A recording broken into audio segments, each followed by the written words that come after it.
People of Reddit who knew celebrities before they were famous. How different do they act now? This is real late and secondhand, but I knew someone who went to ACM with Ed Sheeran. He said he was lazy in class, skipped classes and just wanted to smoke weed. And my acquaintance was mad when Ed started getting more and more famous when Ed didn't even bother with his music courses. I thought that was funny. Didn't he drop out of school at 16 and just play gigs at bars pretending he was 18 and getting paid in booze? I believe he went to ACM in Guildford for a while, as that's where my acquaintance met him. In fact, I just did a Google and he was there in 2010 and apparently failed all his classes, hahaha. Work in a restaurant about 15 years ago as a manager. Rachel McAdams walked in for an interview. She was still in acting school and serving table to pay for it. She worked at my restaurant over the course of the next 2 summers, serving on our patio. Still friends to this day. She hasn't changed a bit. Still bikes to get groceries. I went to college with Joe Kiriaka Steve Harrington in Stranger Things. He was my college boyfriend's sweet mate and just the nicest guy. His hair has always been dreamy and amazing. Last time I saw him was at a viewing of The Hateful Eight after we graduated, and he still made a point to come over and say hi. Edit, spelling. Friend of mine was friends with Tom Hanks in high school and went to prom with him. He still writes her personalized day cards on one of his typewriters. I went to junior high with Nora Jones. She was the most sincere and serene person. She was fun to talk to, and she never gave a hint of who her father was. The night she won all those Grammys was very telling that she hadn't changed a bit. I went to high school with Mark Ruffalo. He was nice. He was one of those thespians. Our high school had an acting group that challenged the students to get out of their shell and do things in front of strangers, like introducing yourself as a wild fairy of the woods and presenting them with a flower. We didn't talk much, but like I said, he was a good guy. My aunt used to work with Gordon Ramsay's mother, but never made the connection. Once they were out for lunch and he ended up coming in to see his mum and met my aunt in the process. She said he was so lovely and polite. Plus my dad has a bunch of Gordon's old jumpers he didn't want anymore. Not signed or anything like that. It's just a fun family story now. That is a very specific story. So incredibly specific that I'm going to choose to believe it. Because who the hell would make up your father owning Gordon Ramsay's clothing? Went to middle school with Megan Fox for a bit. She rode my bus and she mostly kept to herself. Most of the guys would fight over who was going to sit next to her, but she was very shy and didn't really have much to say.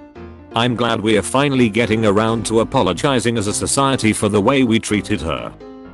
She always seemed like a girl whose looks just entirely doomed her to never be taken seriously. Even though she's actually pretty smart and really funny, her new girl stint was phenomenal. She was either super resexualized or trailer trash here on Reddit. And learning more about how badly Hollywood treated her after she stood up to Michael Bay's insanity makes me so angry. She deserved better. My grandfather taught Jack Nicholson in high school math class. Said he was rebellious, but wasn't too bad at math. Maths teachers care more about the numbers than the rebellion. If you look at them just right, rebellion can be found in the numbers. My grandmother and mum were really good friends with George Michael and Andrew Ridgeley from Wham. They got invited to concerts and got to sit in special seats, etc. And a few years ago me and my family stayed with Andrew Ridgeley in his guest house in Cornwall for a weekend. But they seemed to me like they stayed really nice to my grandparents and mum. And Andrew Ridgeley was very kind to my family when we met him. My mom is friends with Johnny Knoxville's cousin. She met him once and had no idea who he was. She said he was nice and funny as all hell. She didn't realize until years later she'd even met him until I showed her one of his movies. From what I gather, he's a normal dude and pretty hilarious. I knew Robert Pattinson about 15 years ago. Nice guy. Friendly. A lot of fun to be with. He lived by himself in the center of Soho, London. In a tiny one-bed flat that I think he felt like the romantic vision of a starving artist. Or at least wanted to. He had a weird side. He'd say random violent, depraved things. He was obsessed with Jack Nicholson. He never really gave a duck. He had confidence, and he was always himself. And he knew he could be deliberately contradictory, and he used that as a personality trope. But he was a good guy, and I get the impression he's very comfortable with himself now that he has developed his career, that he acts very well, and that he can pick and choose his roles based upon what he wants to do and who he wants to work with. Twilight for him was always a means to an end, and I think he worked it very much to his benefit and didn't compromise himself. Bruno Mars' mom was a bartender at a local karaoke dive bar that I was a regular at the time. His biggest hit was The Hook for Billionaire by Travie McCoy. Anyway, she was selling tickets for an upcoming concert he was having, and she asked our table if we wanted to buy some. My friend declined, and she exclaimed, "Why not? He's my son." I ended up getting a couple of tickets despite not knowing any of Bruno Mars songs. It turned out to be one of the best concerts I've ever been to. The guy knows how to put on a good live show. The tickets were only $40 each, I think. His opening act was a local group of large Polynesian men singing Motown who went by the name Nesian 9. They were pretty good too. The next time he was in town for a concert, he had blown up and the tickets were going for $400. I would have loved to see him again, but not at that price. His mom was really nice, down to earth, and a pretty good singer herself. R.I.P. Bernie. At least she lived long enough to see her son's success. I live in the town where Dolly Parton grew up, and practically everyone above the age of 50 who grew up here claims to either be a distant relative of Dolly's, or they claim to know her in some way. Everyone has their story of the time they met Dolly. It's pretty obvious. But regardless of who you talk to, Dolly has always been sweet and generous. But everything has simply grown exponentially due to her fame. Examples are the millions of books she gives out for free to children around the globe each month, or how she gave out $10,000 cash to many of my close friends after their houses burned in a fire a couple years back. Thousands of people are employed here and work for one of the businesses she owns, and it's a tad strange to see when you walk in. But the birthing center at the local hospital is funded by and named after her. I honestly can't think of one person I know who doesn't like her. Dolly's heart has only gotten bigger because of fame. My coworker's dad grew up with Queen Latifah in North Jersey. His whole family loves her because they were about to lose their house, so she paid it off for them. Thief never said a bad thing about her. Queen Latifah, if this gets back to you, thanks for what you did for your friends in NJ. Phil's a really cool guy. Close bracket. My mom used to ride the bus to work in downtown Cleveland with Steve Harvey's first wife. Apparently she supported him while he was trying to get his career started. And then basically, as soon as he got successful, he divorced her for a younger woman. My mom always hated him because she felt that he treated his first wife like shitty and always yells "bastard" at the TV when he pops up. Edit. Thanks for the gold. I told my mom that the internet likes her and hates Steve Harvey, so you've made her day. My brother used to play basketball with a bunch of people in high school. Among those who would sometimes join in was Pete Davidson. My brother said he got ripped on a ton and no one really liked him, but that might just be because he wasn't great at basketball. My dad went to school with Steve Irwin. Reckons he was exactly the same as a young fella. He would be away from school all the time on trips with Bob to Rescue and rehome Crocs all over Australia. No good at footy, but one of my aunts actually dated Bill Gates for a bit. I believe a few years before things took off for him. She said he was too into her or something like that at the time and weirded her out, I guess. Sorry about the lack of detail. Bill is a great guy, but he's certainly odd. I once had an opportunity to present some work to him in a 2013 review at Microsoft. What was amazing about him is you could show Bill the product code name e.g. Blue, which was Windows 10. And he somehow magically be able to tell you the 5-year plan along with how it's going to perform and turn out. Bill was able to think 50 miles ahead of everyone. So, it makes a ton of sense that most people might think he's a little odd. The whole F-bomb factor was real, however. He seemed to have chilled a little when we presented in 2013. Kesha. Total nerd. 1600 on her sats. Quiet. A bit of a social outcast. Nice. Though. You could tell she cared about others and wouldn't ever hurt a flea. My heart breaks for her in her recent situation. I love her music and wish her the best.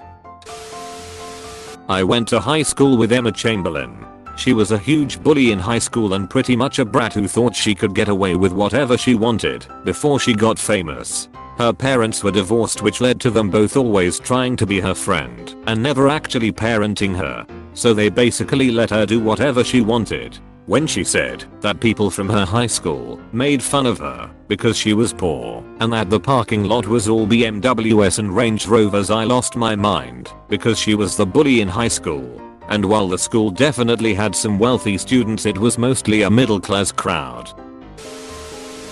This person isn't famous per se or has always been the same level of famous. But my brother and I went to school with Wes Cage, Nicolas Cage's kid. He would attend class with 2 bodyguards who, looking back, I think did double duty as sober companions. He ran circles around them, and my brother became really good friends with him. Some of my favorite stories are as follows. 1. Wes and my brother were at Wes's home, and Nicolas Cage ended up daring Wes and my brother to drink spoiled milk with him. So, I can safely say my brother drank spoiled milk with Wes Cage and Nicolas Cage. 2. They snuck away from the bodyguards and went to hide out in the mini movie theater in the house. That's where Wes's dad kept this very expensive and old whiskey that he'd only open for Christmas. So what did the kids do? Bust open the liquor cabinet and drank it all. I remember my brother coming home drunk as a skunk that day at age 16. 3. Then God, do I wish I had this tape, but my brother, Wes, and some other kid made a video reenacting Romeo and Juliet. They were kissing each other, making horrible jokes, and so forth. And as if that wasn't bad enough, the camera panned to Wes's mom, who was dressed in what could only be described as bondage attire. The teacher quickly had turned it off in class because it was so inappropriate. I wish I knew how Wes was doing now. He was in my drama class and really good at acting, but seemed to hate it. My brother ended up dead at age 20, and last I heard he had lost contact with Wes shortly after high school. Edit. Thank you for all your condolences, Reddit. It's coming up on 10 years of him being gone. He'd be 30 this year. It is weird for me to think about and has been on my mind much more frequently lately. I played drums with Mike Portnoy in high school band, and I'm still friends with his sister, and he is still a cool guy. I had a teacher who taught Drake. Apparently he was a nice kid, but then got really douchy when he started getting famous. When my dad was in the army, he and some other army members were invited to the filming set of Saving Private Ryan. They were asked to show the actors how to hold guns and how to act like real soldiers. He told me that he met Steven Spielberg and Tom Hanks during his time there. He said that both of them seemed like nice people, but said that Tom Hanks in particular was incredibly down to earth, genuine, and has a great sense of humor. I know this is after he became famous, but it's nice to know fame didn't turn him into something negative. My father is a long-haul trucker, knew James Cameron in his 20s when he was a trucker too. Said the guy was always insanely smart and would go out and basically take every engine apart and put it back together, so if you needed your rig fixing and he was around, you'd search him out. They stayed friends, and we actually got to visit him in LA over Christmas once. Now we live in Europe, so don't think they talk much, but he's really smart and intense, although not what I expected him to be like from the stories on his movies. My mom knew Seal as far back as when he was still trying to be an architect, and she says he was always really nice. They didn't stay in touch. She moved away and they were never close, but she said he went out of his way to foster genuine connections to people before and after his music started to gain traction. He always had star quality. Everyone from the most important person in the room to a janitor walking through would be drawn to him, and he'd engage with everyone in a way that really stuck. She always mentions that he was just a really sincere, deeply felt person. So I was working as an audience usher for a certain music competition show a few years ago that for contractual reasons will remain nameless, and Seal was a judge for that season. In between breaks, a girl with an intellectual disability ran to the bathroom, and when she came back I had to escort her back to her seat. The path to her seat ran right past where he was sitting, and foolish me didn't anticipate to walk between the two when escorting the girl. Well, of course this girl makes a beeline for Seal with a squeal of delight that the entire audience heard. I literally saw my career flash before my eyes, but before it had a chance to play out and I had a chance to get the girl away, Seal had already said hello, welcomed her in the gentlest possible way, asked her how she was, and finally gave her a big hug before she went and sat down. He handled like a true gentleman. Like this video and this good boy will be your mailman forever. We are Redditation, and we Redditate every day. If you are new to the channel, you can subscribe. Until then, check another video, or don't. Either way, have a wonderful day you magnificent people.